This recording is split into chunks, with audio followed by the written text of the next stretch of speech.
Alright guys, so as you can see here, I have my PSVR, and overall I like the headset. It's somewhat functional depending on what you're looking to do with it. Now this is the headset itself. As you can see, as we kind of demonstrated in the boxing, this is the connectors, got HDMI, um, and it connects particularly to a box that's more of a pass-through to the TV that has its own processing unit, and that connects to the PS4 Pro or the PS4 regular. Now, as you can see, what I'm doing here is I am putting everything back, and there's particular reasons why I'm doing that. And this is just kind of also shows you, if you want to put it back, how you can put it back in the box. Now, did I like the PSVR? I did, but there are a few things that I did not like. And when you're looking at the price point right now, $499 is a hefty price for something that you might not use as often. And if you have, for instance, a PlayStation 4 Pro with a 4K TV, I think I like it better. So, a couple of things that I did not fully like. So, looking at this processing unit, that is a pass through. So, if it has its own processing for helping out managing the HD content of the PSVR and how it's displaying everything. But one thing is that it does not support HDR. So it supports 4K but does not support HDR. And if you have an HDR TV, and let's say you bought Horizon and you want to play Horizon to get the best experience, you want that HDR content, especially if you have that TV, you bought it for a reason. You have to unplug the cable and plug it back in, or you have to get another switch where you can kind of switch back and forth. Overall, what that means to me, a hassle. Now, the other thing I wasn't too impressed with is some of the games.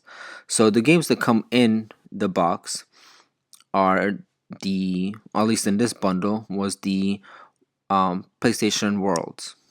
Now, the shark game, there's really not much action that you do. You walk around, check things, and look at things, but there's no action to it. It's more you being immersed in that kind of environment.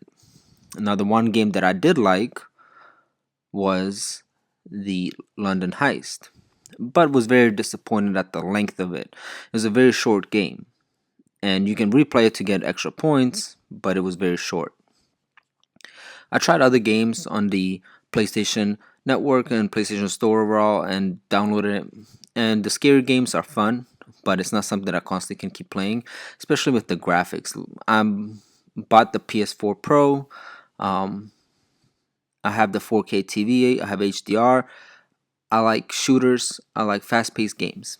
Now the lenses in here, they output a 1080p, so you can use the PSVR as a headset where you're actually in a theater type environment, and it can make the screen just like you're in a movie environment, movies, theater. Now the bad thing about it is that it's only 1080p output, so you don't get that same resolution. Sometimes people might not like that. I myself did not. I wasn't. Again, I have a TV for a reason that's 4K. Now I've played the HTC Vive, and now that is my favorite go-to VR headset. And the resolution is much higher, and the game content out there at the moment is much bigger. Now I'm not saying that this is a bad purchase. Just for me at the time, it was not the best purchase because of the games that I play, and the games that are currently present are not something that was satisfying for me. So what I decided to do was I'm gonna pack it up and I'm gonna return it because that's $500. Again, if I'm not gonna use it, there's no point for me to spend that money. I can spend it on other games. I can spend it on other test environments and or test items, and that's kind of what I'm looking at. So if you saw how you unpacked it, this is reversed of repacking and putting everything back, and then you can return it. Now, I think everybody should try the PSVR or some kind of VR. other than like the Samsung or the Google Daydream. These are true VRs, and I highly recommend trying it one way or another if you have a friend, because later on it's going to get more in depth. And I am going to revisit this and potentially get it again, but I'm waiting for better content or maybe even version 2.